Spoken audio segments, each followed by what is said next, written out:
Welcome to everyone.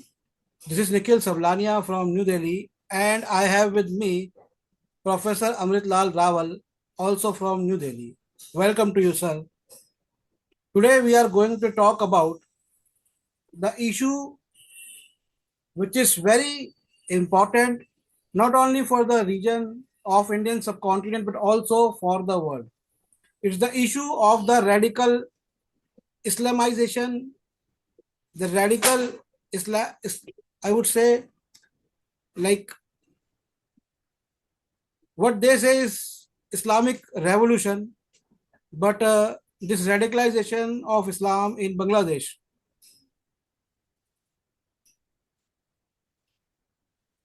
So far, many people have been murdered in Bangladesh. New madrasas, that is the religious Muslim schools, are growing in numbers.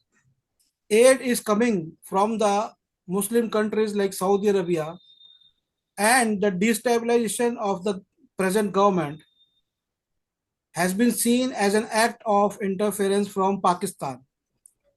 Not only that India is sandwiched in between Pakistan and this new radicalization in Bangladesh, but near to Bangladesh is China, near to Bangladesh is Bhutan, Nepal, Myanmar, and other Southeast Asian countries.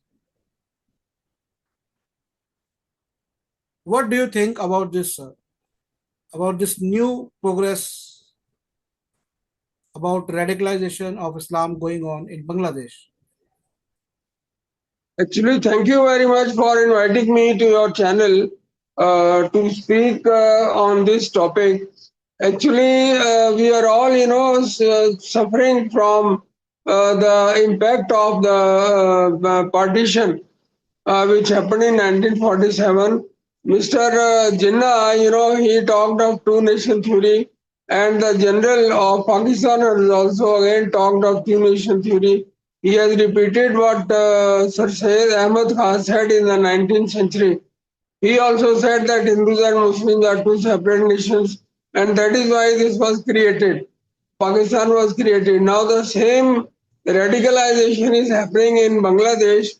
Actually, there was a democratically elected government in Bangladesh led by Sheikh Hasina, but that government was, thrown out by a professor who is said to be an advisor.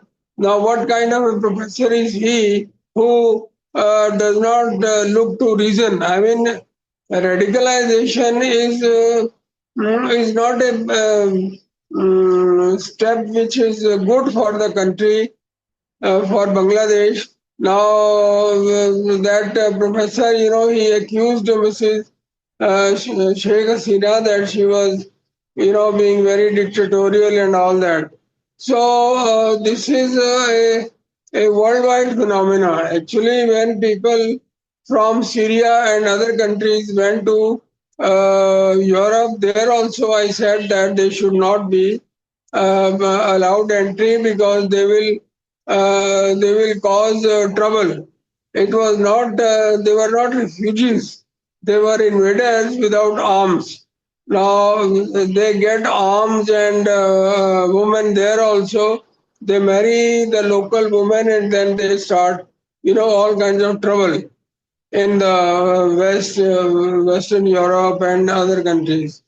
So therefore, we have to be very cautious. The Rohingyas here in Delhi are causing a lot of trouble for the people who are living in those areas near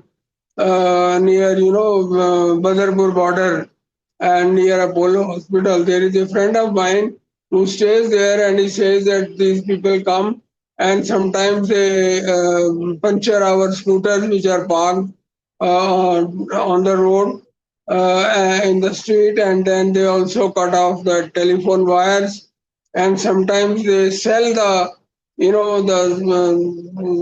grills, which are fixed on the both sides of the metro train. I asked a constable as to why these these railings on both the sides of the metro train are, why are they cut, why are they removed. So he said that at night they come, these Rohingyas come and they cut off the things, they cut off the railings and sell them off to a scrap dealer for some money, for some cash, so that they get some money and food. So in this way, they are destroying the public property, and they are a big danger to the people.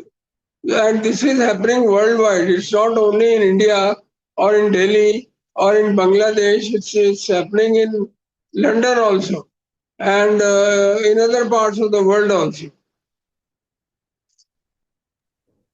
For those people who don't know the history, I would like to reveal some interesting facts about the history. How the Muslims who says that we believe in Quran, that we don't believe in democracy, when found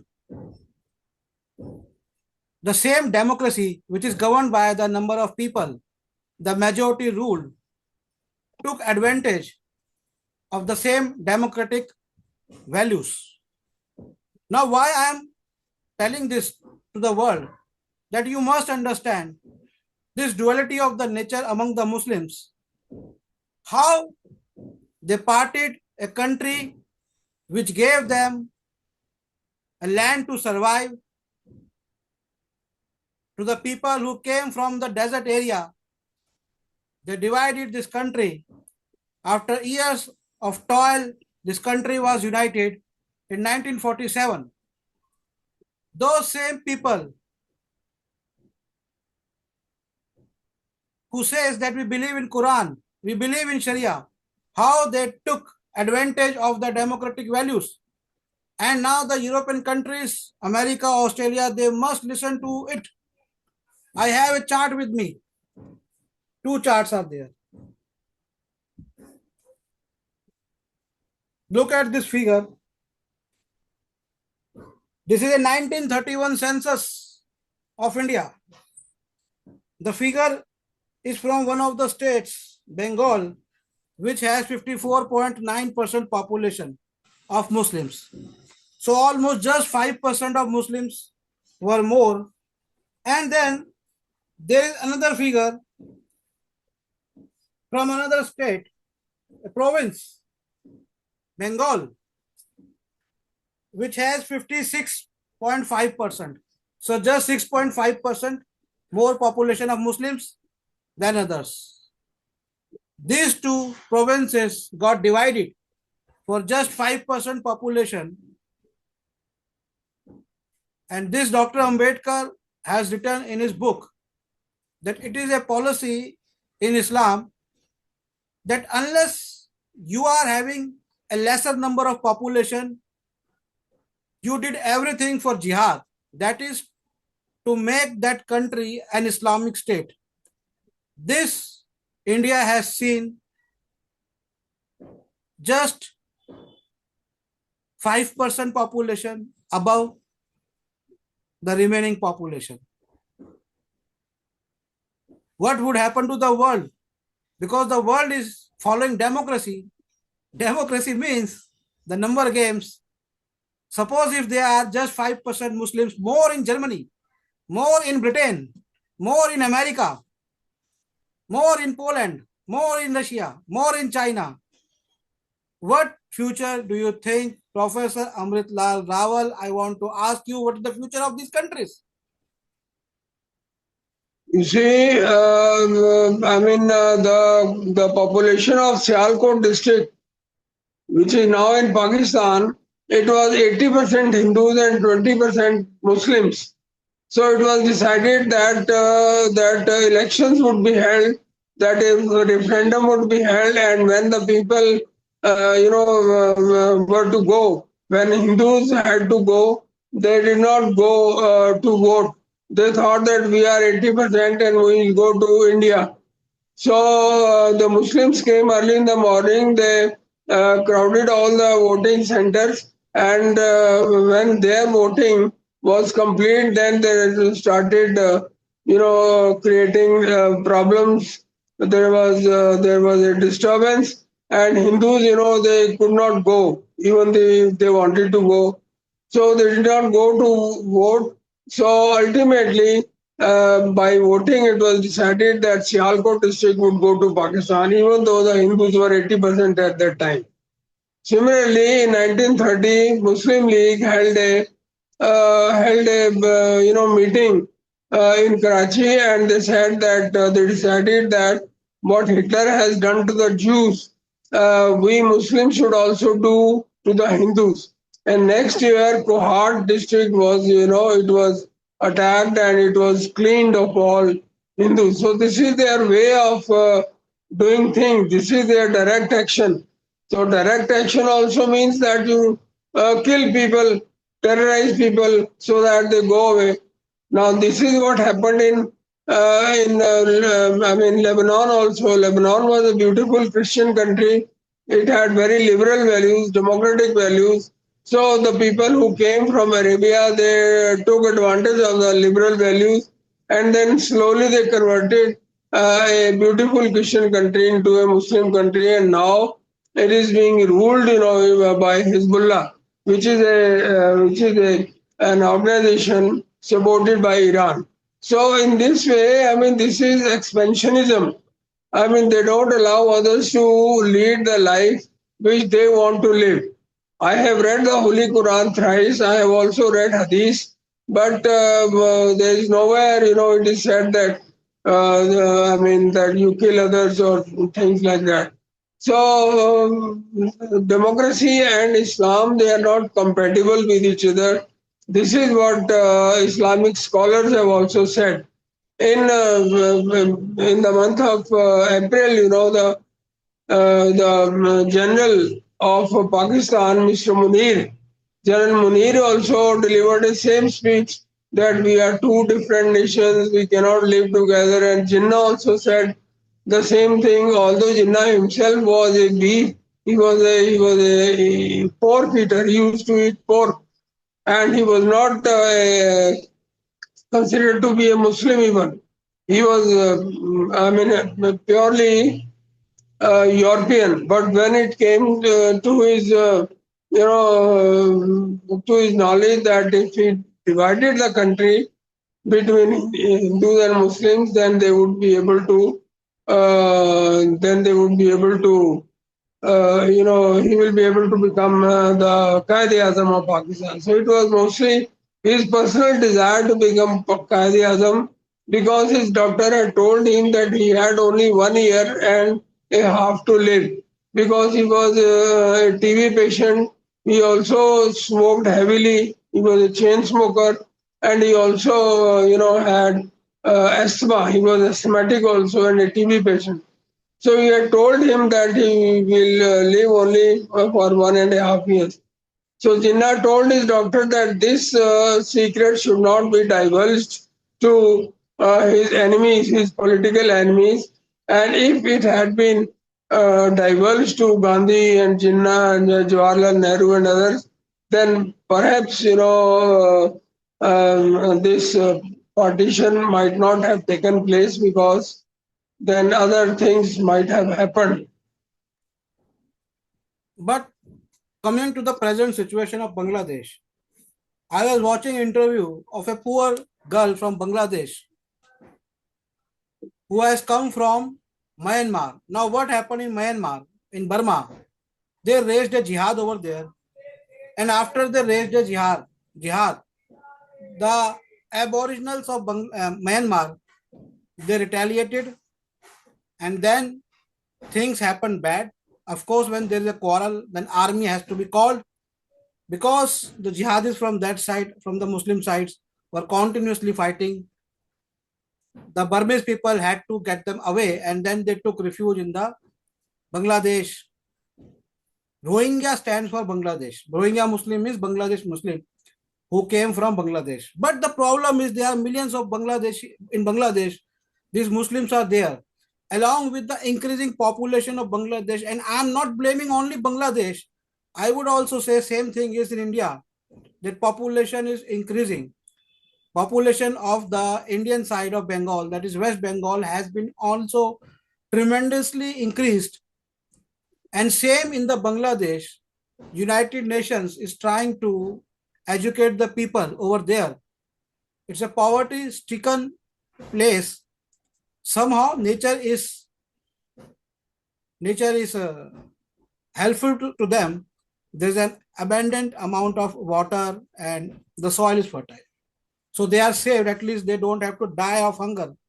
But the population is too much.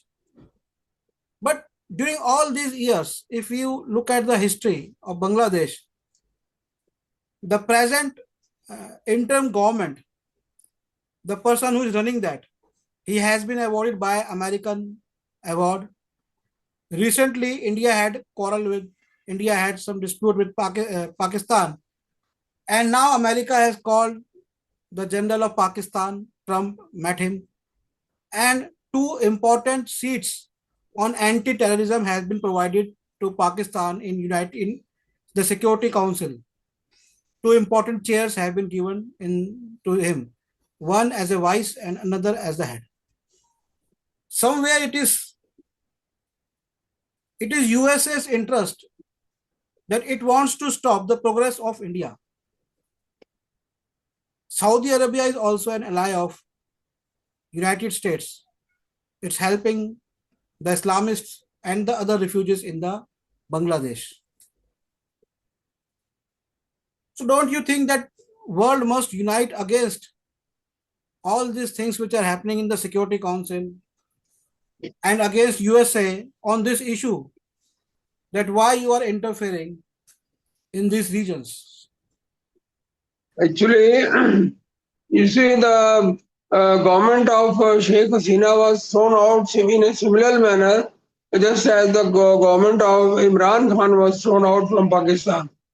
Both the governments were thrown out by America because America wanted an island in Bangladesh, an island of Bangladesh from where they would set up a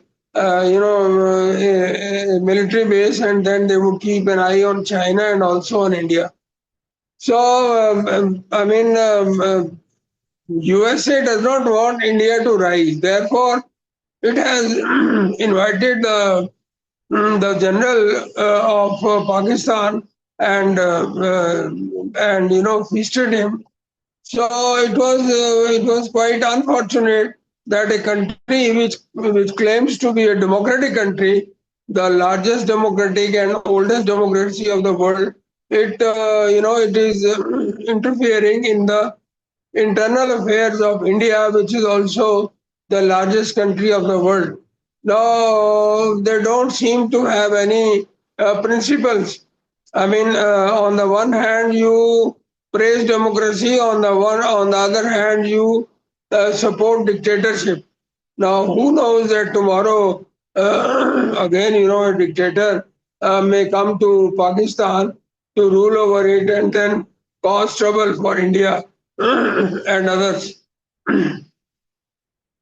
There was also a meeting, with the people of Bangladesh, with General Munir. So I don't know what are they going to do, but they will not sit idle so long as they don't give trouble to India. Giving trouble to non-Muslims is their motto of life. And you are Don't you talking think of that. whenever I saw a clip from Ghaziabad. An 11-year-old girl, she was kidnapped from there and put into a madrasa in Saibabad, and there she was raped every day by a Maulvi and also by a 17-year-old boy. Every hour she was raped by the Maulvi. So similarly, this thing is happening everywhere in other countries also. but do you think that what Mr. Modi is doing and doing in what he has given asylum to the Prime Minister of Bangladesh, Sheikh Hasina. Do you think is it the right step of the Prime Minister Modi of India? I think it is a right step because she was a democratically elected prime minister of Bangladesh, and if she has come, so we should give protection to her, and we should also do what we can do to restore normalcy in Bangladesh. The first thing But is that don't you think she is uh, responsible for increasing Islamic radicalization? Because this thing is happening in Bangladesh for last 10 to 12 years. So where was she when the Hindu boy, the Hindu blogger who came from United States to talk about the human rights, to write about the human rights in Bangladesh was brutally murdered by X? Where was she then? yeah, I mean, these are unfortunate incidents. They have been happening in Bangladesh and also in India.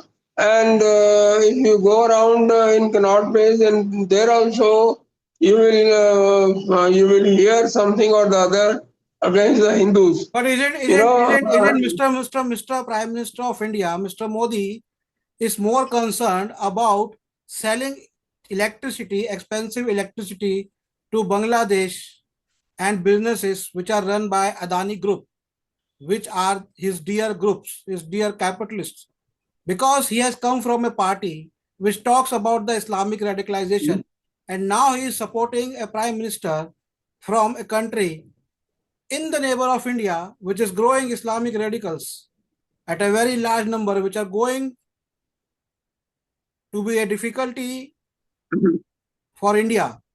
They will enter into India through Bihar. They will enter into Nepal. They will enter into Assam. I think they must be planning to create an independent country in Assam, or at least to get away from India by increasing their numbers. And Mr. Modi is giving asylum to such prime minister. Isn't it not only his actually, diplomatic failure, but also his failure of his principles of Hinduism that brought him to become actually, prime minister of India? when Mrs. Indira Gandhi was the Prime Minister of India, No, sir, I I am wrote an talking about article. present, not about past. Past, this Yeah, problem yeah. I'm No, no, saying no. for the I last will 10 just let years. you know. For last 10 No, years. when Mr. When I wrote an article in Indian and World Events, and in that article I had said that Sir, destabilization of India is being done. at that time, when Bangladesh was created, the preamble of their constitution says we are a secular country. They were following secular principles, but these recent developments have taken place just at the time when Mr. Modi has become prime minister. So is he blind? Can't he see this No, radical? if they had decided to become a secular country, then it was That is okay. what I am saying, because they have added this. This is a later development. They have added that they will be Islamic country. So this is a latest development, not of 1971.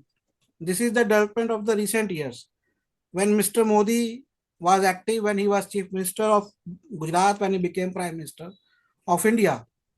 I am asking not the question from 71. I am asking question from now, from the policy, from the principles of Rashtriya Swayamsevak Sangh, Vishwa Hindu Parishad, and Bharatiya Janata Party. Has he failed them? Has he failed the Hindus by giving asylum to Sheikh Hasina? No, he has not failed the Hindus. Giving asylum to Sheikh Hasina is, it has nothing to do with How it will, but RSS or BJP. how it will help the cause of the Hindus, millions of Hindus who are suffering, who have seen the atrocities and thereafter aftermath of the partition. Like your family has come from Pakistan, that Punjab, which became Pakistan. You have seen deaths in your family, and this is the cause of the present government to make the Hindus stronger in the region. But he is giving refuge to the Prime Minister who has let the Islamic radicals to grow in her country. This is a question of principle.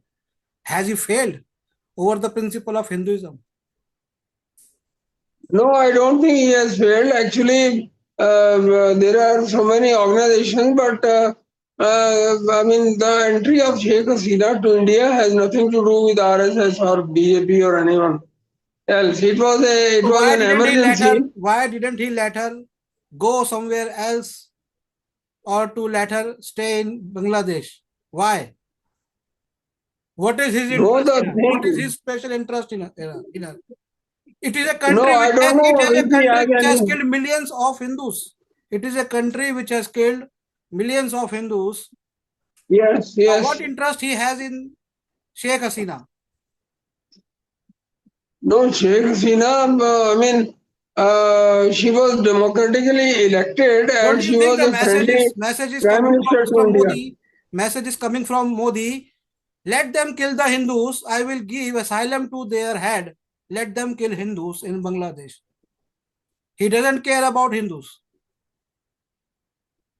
Well, I don't know. I can't say anything about that, whether he cares for them or not. So the thing is that you're talking of the No, no. If you say Pakistani. that, I can't say this means he doesn't care. Because if he cares, then there must be some reason for him to protect the Hinduism in the region. Because this is very essential question. It is the party which demolished a Babri mosque. It is the same party which No, said this we don't party, it want is not Muslims in this our party country. which It is the demolished, party Sushma Swaraj. it We is have a videos of Sushma movement, Swaraj, it was a the former movement foreign led minister of by. India, saying that we don't want Muslims in our country, but their party is giving refuge.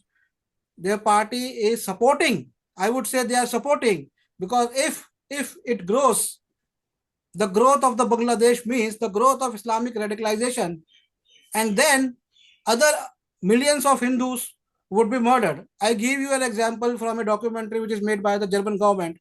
There is a village having just 250 Hindus, and then there are around 2,000 Muslims. Army is protecting those Hindus. This means Yes, look at the situation. I have seen that video. So, I have what seen is the that stand video. of Mr. Modi? Why should he is Now giving the asylum to her? Let her meet her fate outside India or in Bangladesh. Why he is so much cared about her? actually, I mean, when the talks were going on, with this lady, then the northern part of Bangladesh should have been merged with India. The area near Darjeeling and the Hindu majority area, so that the Indian, chicken's neck could have become a buffalo's neck. But this was not done, so the area should have been exchanged because we gave away 10,000 acres of land extra to Bangladesh, and That is a therefore, classic case. It is an old case. I also read about this case in the international law while I was doing law.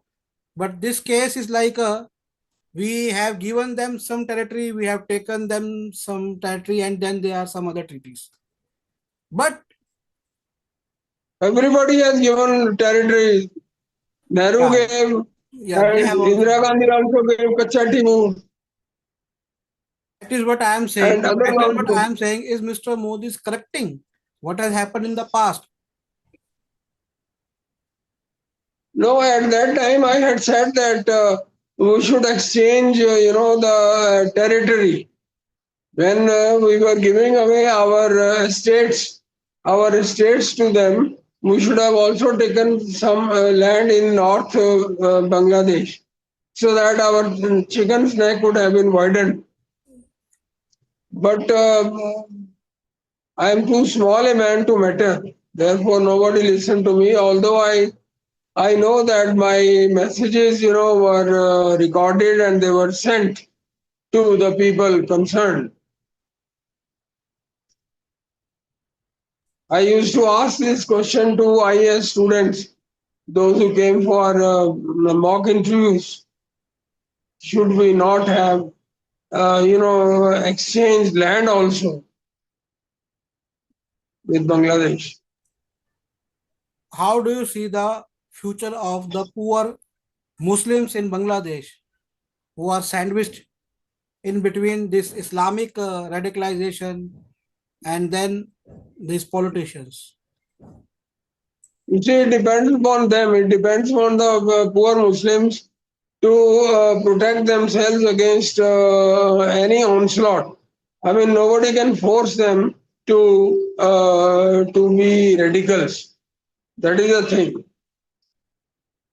Sir, I tell you how people are forced. You have published a book. The you can tell that name of that book. I think mindless Thoughts on destruction of Pakistan, Bamiyan statues. On the Bamiyan statues, the statue of the Bamiyan Buddha, yeah Bamiyan Buddha Bamiyan statue. Buddha. I tell you, Yes. you have published that book. How they were destroyed, how they were demolished. It's not the people in the village who demolished. The radical Islamist group called Taliban. They came. They put gun on those people and asked them to help them in demolishing the statues. These Muslim scholars have two faces. When they talk to international media, they talk all the good things, non-violent things. This thing is not in Islam. This thing is not in Islam. This thing is not in Quran. On Yes, the yes, yes. other face they have is like spread Islam, whatever way you want. The See, a yeah, lady sorry. professor of Jamia Millia used to write articles for a magazine, So the Third poor World people, what I Calling. am She saying is was like poor people are sandwiched. That is what I am saying.